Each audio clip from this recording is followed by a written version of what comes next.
we at Fantasy Flight Games who keep rolling out the Star Wars games, and the newest one is Star Wars Legion, which is a fully fledged tabletop wargaming simulation, as far as I can see. But I'm going to learn more because Ian from the demo team has agreed to walk me through a demo. Thank you, Ian. Yeah, absolutely. It's my pleasure. So yeah, this is Star Wars Legion, and we're actually kind of jumping right into the middle of a battle here in progress. So we've got, of course, the Empire over here with Darth Vader, some speeder bikes and some stormtroopers. And then on this side we have an AT-RT, Luke Skywalker is getting into the action over here, and we've got a couple of squads of rebel troopers engaging. So what I'm going to go through right now is I'm going to have you kind of see how movement and combat works, and then we'll go into how these different command tokens that you see on the board work, and a couple of the different other action options that you have through the game. And we'll get to know how to read these cards for each of the different units of miniatures. Yes, I've got my cards here for the Imperial troops, and I love that the stormtroopers have precise, finally. Right, right. Well, they are very precise, right? No other At least Ben Kenobi said so. Right, yeah. Which is kind of counteracted by their attack dice, so that you'll see on the card they have a range of 1 to 3. Which is this range ruler. Each segment is about 6 inches, and that's one range each. They come apart and come back together, so as you need to extend or retract, you can do that very easily. And so you can, at any time, you can measure to see if you have an attack ability. And you're measuring from the commander, which is this one with the sort of colored pauldron there, out, and you can see that you can't reach any of the other leader units for the different, or leader miniatures for the different units. So this is a set of troopers. This is also a set of troopers, and that is their lead. And that's very important to the game. These are really the key units or key miniatures in each of the unit. Okay, so I'm not measuring individually, unit by unit, stormtrooper by stormtrooper, but unit by unit. Yeah. A lot of the game is really designed to keep things moving and kind of fast-paced and exciting for both people as they're responding to each other. Okay. So I can check here, and I actually would maybe have range, except he's behind cover here, so they don't see him. All right, so then, and I've designed that on purpose because I want you to practice moving, and then we'll get into range and we'll do some shooting. So over here we have our different speed maneuver templates. Okay. So 1, 2, and 3, and they correspond on the cards for each of the units. So you can see here the 2 dashes means you use the medium speed or speed 2 template. The speeder bike moves 3 very quickly. In fact, we'll get into this, but it has got a compulsory move, so it must move that fast. Okay. And Darth Vader is slow and plodding, but when he gets there, you won't like it. If you're the rebels. I will like it. You will like it very much, yes. We had Vader. It was kind of lucky, but we had Darth Vader kill Luke Skywalker in one blow yesterday in one of the demos, so it's possible. Regular family meetup for the Skywalkers. Right, exactly. All right, so he's reaching out to hug him. Yes. Yeah. That's what he's doing. Yeah.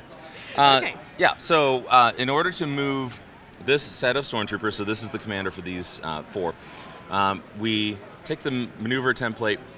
And for troopers, it's really more of a distance indicator than anything else. So when your unit is active is when you can measure with the maneuver template. So that's a limitation there. You say, this is the active unit, and now you can measure with it. Whereas this, you can measure anytime. Okay. And so we kind of eyeball, see how far we can get. We certainly we don't have to move the entire distance. And I want to get this commander behind this light cover here. So we're going to move that there. I clearly have the distance to do that. Yeah. And then the rest of them just have to be within range 1, the range 1 maneuver template and distance from the commander to maintain unit cohesion. So we just pick them up and move them. Okay, that's actually really quick. So just kind of one quick measure, and then I think I think it's pretty hard to put them outside of that range. Right. Yeah, it's very easy to eyeball. Keeps the game moving. Yeah. And so, and since the majority of them are behind cover here, and more importantly, the commander is behind cover, they have light cover. If this one was out here like that, the unit as a whole still has light cover. Okay. Yep. So this is still the key. So now each turn, or each activation, the unit gets 2 actions. So our first action there was move. Second action that we're going to do here is to attack. But before we attack, I'll show you the other 2 actions that we've got available to us. So if this was already there at the start of the activation, and we can check and see we do have the ability to shoot at this unit of Rebel troopers now. What we would want to do if we were going to shoot this turn and not move, because we're already in place, is we would aim first. Aim is that token, and it allows you, when you spend the token, to re-roll 2 of your attack dice, so it buffs your attack. If you... And stormtroopers can roll up to 3. Yes. Because they're precise. Normally it's 2, yes. Stormtroopers are 3, yep, exactly. And then the other action that you can do is dodge. So dodge enables you, when you roll in defense, if you roll a surge result, like these, and any surge results that you roll, you spend the dodge, and they all convert into blocks. If you do that with Luke Skywalker or Darth Vader, they also have the deflect ability. So if it's a ranged attack and they do that, then in addition to avoiding that damage coming through, or those attacks coming through, they deflect back and wound the attacker. Oh, that's nice. It's very thematic, yep. Yeah. Haven't seen it happen yet, but I think that's more the nature of the quick demo than anything else. Okay. Yeah, I'm sure we'll see it a lot in combat. We see if we get lucky this time around. All right, so we do have an attack in sight here. We could actually attack either of this set, but because this one is not behind any the cover, right? Yeah. Then we'll choose this one. Okay. Quick disclaimer: I'm actually not sure that this counts as cover because I don't know the full rules. Yeah, there's probably some detail about how far back these are, but that's why we're waiting for the core set to come out, right? All right. Let's just keep on the safe side and attack these. Yeah, so we'll attack these. So, going to the Stormtrooper card again, we see that we use white dice to attack with the Stormtroopers, and we actually use 1 attack die for every miniature that's left alive in the unit. Okay. To give you a different illustration, the speeder bikes, this is 1 speeder bike's worth of attack dice, but because there's 2 of them, you would actually use 2 sets of that. Okay. So for the Stormtroopers, go ahead and roll 5 dice. So we only have 3, but we'll get 2 more here. So we have 1 surge result, and then roll 2 more. Okay. And all right. it so, stays 1 surge result. Because they're Stormtroopers, right? Very precise. And so we have a surge result. So then we look at the surge chart to see that converts into a hit. So then, because we have 1 result coming through, we roll the same number of dice in the defense pool. And the Rebels roll white dice. They do not block that attack, so 1 of the miniatures that is not the commander gets removed from the unit. The commander is always removed last. Okay, so basically 1 attack, it deals death to 1 miniature. Because they only have 1 wound on their threshold. Luke Skywalker has 6, Darth Vader has 8, and so on. And so when these guys attack, they'll only be able to roll 4 attack dice back. Yep. Okay. The other symbols on the dice, so we've got surge that we saw, the hit, and then the critical hit. Okay. If this had been 2 critical hits that you had rolled, and we were shooting through light cover, the light cover would the crits would ignore the light cover. Okay. If it was a crit and a hit, the hit would get canceled by the light cover. Okay. So when you are shot back at, that's why these Stormtroopers are behind cover. That's their benefit there. So, how does it work? Do all the Imperial units move, and then the Rebel ones, or do we take turns? Yeah. So we engaged in the middle of a battle here. Yeah. So you can see that these have already activated. Because we have now done 2 actions here, move and shoot. We flip that down. That means that has activated. Normal flow is Imperials would activate, then the Rebels would activate, and it goes back and forth. So then going into the next round, let's say the Rebels come up and they take an attack very similarly. They would attack. They flip their attack or their command token down, and now we're at the end of the round. So if there are any green tokens out here on the board at the end of the round, those get cleaned up, those get removed, and then we pick up our command tokens because the start of the next round, we're going to go into issuing commands for our various units. The command cards, you'll have a deck. I believe it's a deck of 7, but you'll have more than this. This is just for the demonstration. But to show you how you sort of would choose which commands you would use, there's pips here at the top of each of the card. The lower the number of pips, the better in terms of if you want priority that round. So whoever has, you'll both simultaneously reveal a card. Whoever has the lower number of pips will have priority. That means that you issue command tokens first, and it means that you would activate a unit first. Okay. So there's an advantage to having priority. They also have, in each of these cards, there's also a number of units indicated. That means the number of units that you can assign command tokens to that round. That doesn't mean that those are the only ones that can activate. It means it gives you control to when you activate them. Okay. So if I only have one unit of my 4 that I can assign a command token to, for example, this is the leader symbol. You can see them on the different cards next to their pictures. So you've got leaders, you've got troopers, and you've got support. Okay. Support is the heavy machinery in this case? Yep. Okay. So for the Imperials, it's the speeder bikes, the ATRT over here. So I've assigned my 1 unit, because that's the limitation on this example of the command card. And then the rest of them, I take and I make a random pile over to the side. Okay. So then when it's my turn as the rebels to activate, I can choose between activating Luke Skywalker or whatever is randomly on top here.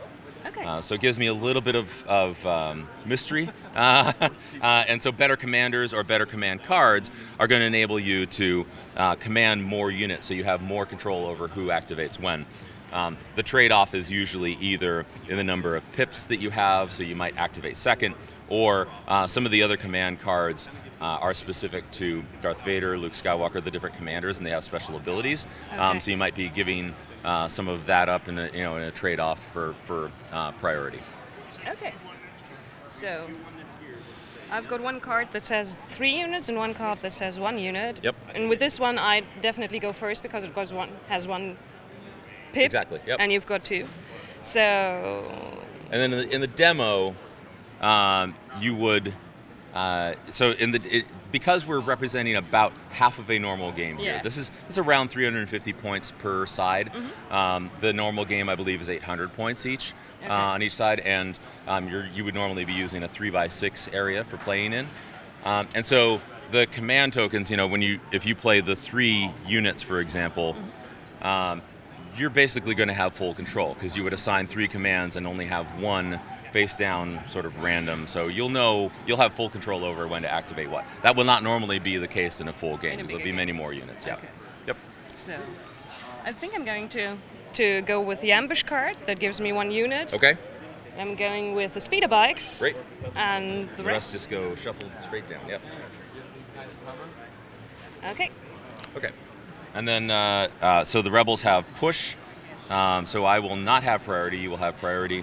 But I get to assign 2 tokens, and I will assign them to the ATRT and to Luke Skywalker, and I will place the others face down. So as the player with priority, then you can move, you can activate any of your units at this point. Okay. Then I'm actually going with the speeder bikes first, and I'm going to activate them, and they move the longer one? Right. So what you want to do there is come over here. Okay. So vehicles work a little bit different. Okay. Vehicles, you actually have to notch in to the front here. And before you do it, you kind of have to get an eyeball sense of where you're trying to get. Okay. For the ATRT, which moves speed 2, it can go anywhere along this path and stop. It does not have to move the full speed. Speeder bikes have a compulsory move, and so they must move speed 3, the full speed. So they end up notching in the back here, and that's the commander of these two. And so the other one just moves along just like the other unit. Yeah. Right. Yep. Facing that way, and you'll see in the front they have a firing arc. Oh yeah. And they have a fixed front weapon. So that's this one, fixed front. If you have somebody over here that you wanted to shoot, though, he could use his holdout blaster and shoot there. It's a different range, different dice. Yeah. And then because it's a compulsory move, it means you're forced to do it, but you're going so fast that it doesn't count as one of your actions. So you still get 2 actions at the end of that.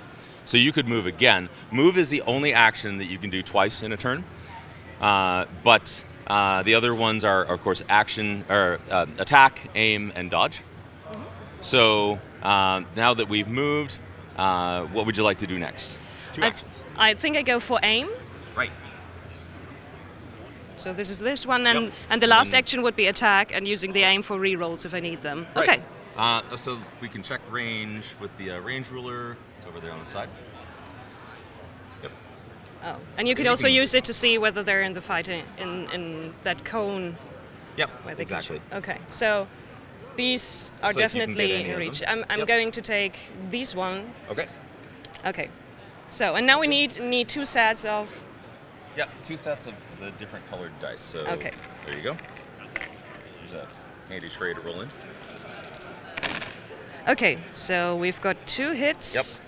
But so they're still in light cover. Light cover. Yep. So they will reduce one of those hits, but re-roll the 2 black ones are gonna. So the white dice are the least number of symbols, then the black, then the red. So you can spend your aim to re-roll 2, and you'd want to re-roll the 2 black. And still blacks. All right. So we remove one of these, and that means 1 is coming through. So the rebels are defending. With 1 die. They do not, so 1 of the miniatures gets removed. Okay. So you aimed, you attacked, that is now flipped over, that is activated. And now it's your turn. Yep, the rebels respond. I am going to activate Luke Skywalker, who's standing over here behind the corner, and he moves at speed 2. So he can move, and he can move again.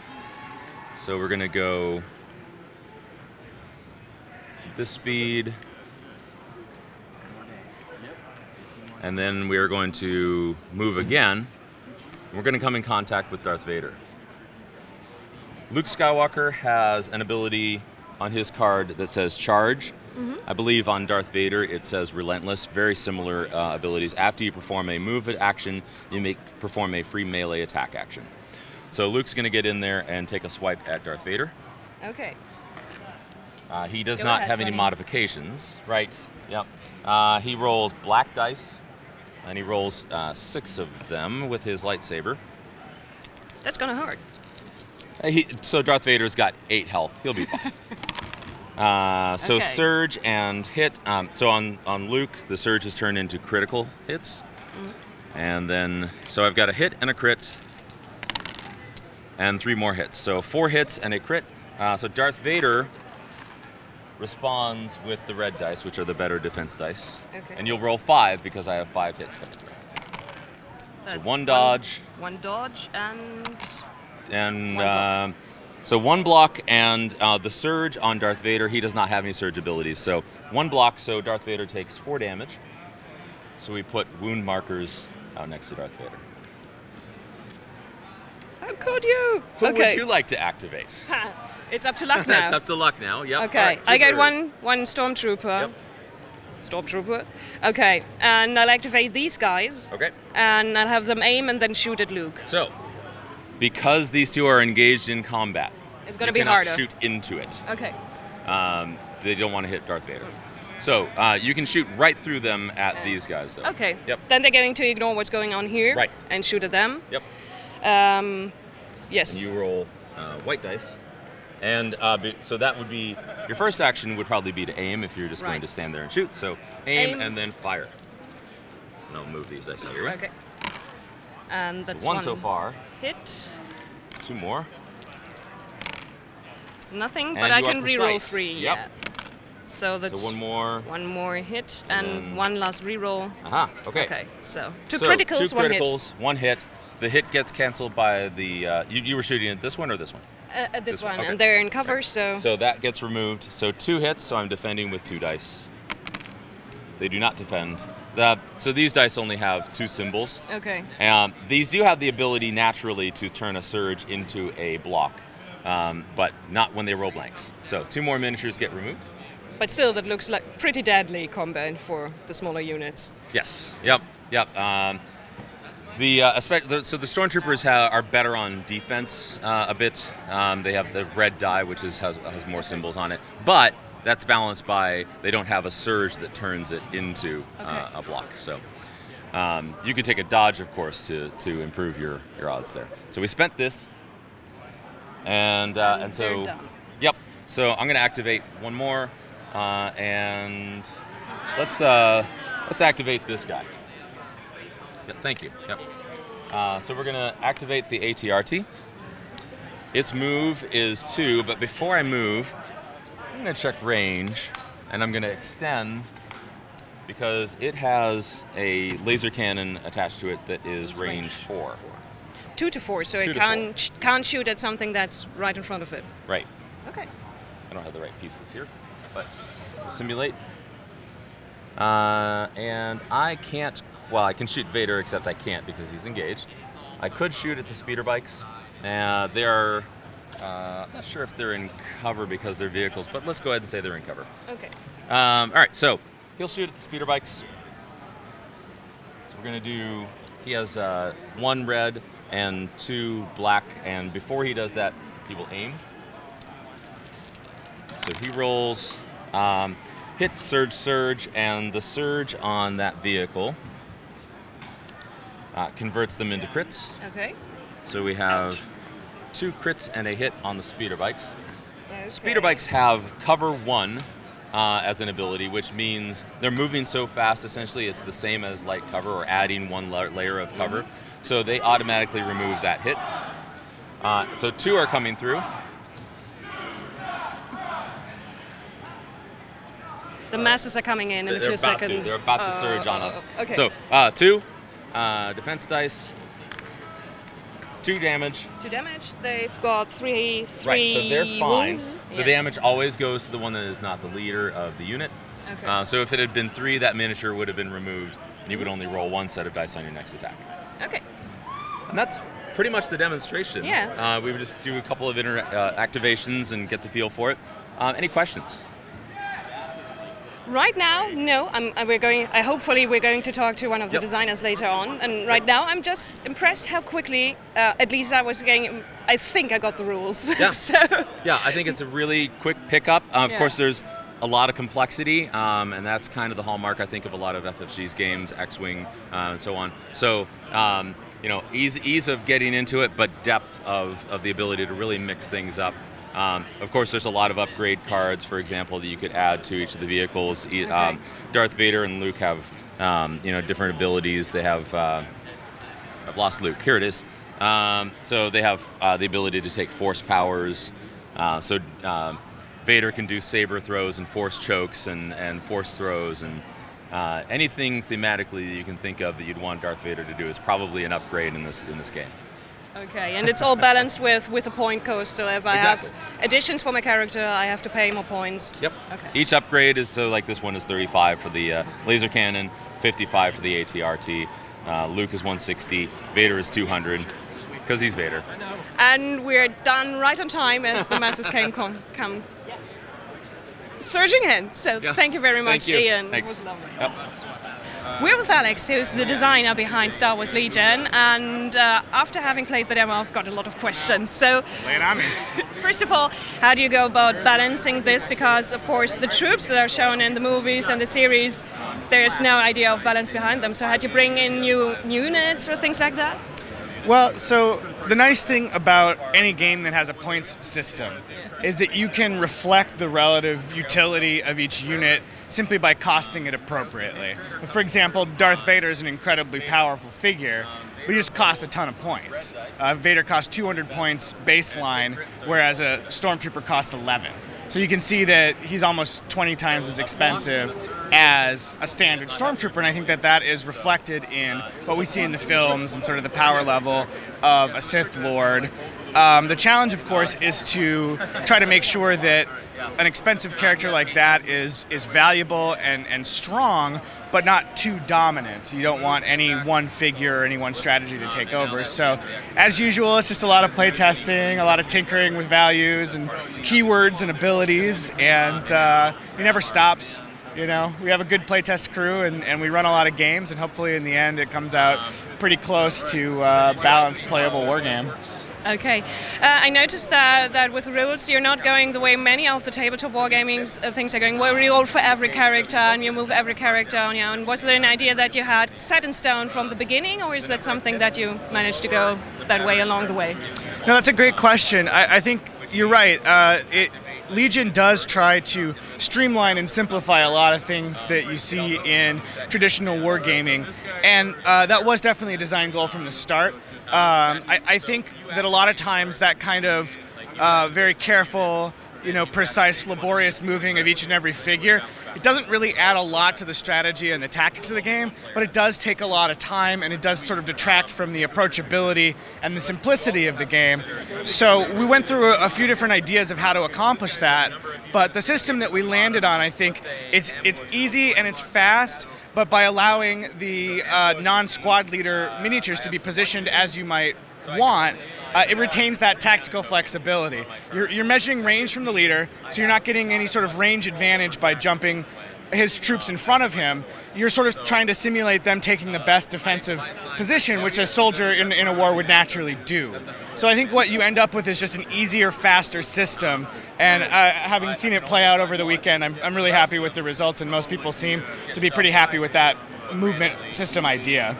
Okay, so we're looking now at Imperials versus Rebels for the start of the game, but a lot of your other Star Wars games, they added more factions later on, like mercenaries, like Mandalorians, things like that. Are you looking towards that for the future for Legion too? Well, I can't discuss any specific future plans, of course, but I will say that our previous games are a good model to look at. Of course, we like to draw from all aspects of the Star Wars universe, and who knows what the future holds. Okay. So what's going to be kind of the time plan for releases for this game? Well, from my understanding, we are looking at a Q1 2018 release, but we hope to get a lot of content out right out of the gate. We really hope people will be able to go out and buy complete armies pretty much right away. So in the past, we've released just the core set, and then months later we've released other content. This time around, I think we're really pushing for a really robust release right out of the gate, but it will have to wait till the beginning of next year. Okay, so we're going to have a lot of blisters and a lot of add-ons that we're going to choose and pick from. Yep, absolutely. I think one of the strengths of any miniatures game is tactical variety. One of the things that hobby wargamers love to do is build a custom army, and of course to do that you need a lot of variety in unit type, and you need a lot of available tactical choices. So of course we want more commanders, more trooper types, vehicles, you name it. We want a ton of different content, because I think the game really shines when there are a lot of options for players to choose from like that. Okay, and everything I've seen so far is basically the time, around the time of the old trilogy of the movies. So can you talk a little bit about whether you're going to add different timelines, or is it going to stay at that level? So it's certainly a possibility. Again, my hands are tied in terms of specifically discussing future releases, but I think certainly in recent years most of our Star Wars games have been perfectly happy to expand into different eras. I think Star Wars is becoming certainly it's rooted in the original trilogy. Certainly that's a really dynamic and incredible setting, but we have not limited ourselves to that by any means. So if the game merits it, we would certainly be happy to expand into that area in the future. But for now, we're focusing on the Galactic Civil War, because we think there's a lot of really cool content we can bring to the game in that era. I bet when you're done with that, people are going to ask for Clone Wars troops for bigger games. Hey, I'd like to see it too, you know? Thank you so much for taking the time. Yeah, my pleasure. Good to meet you. Good to meet you too.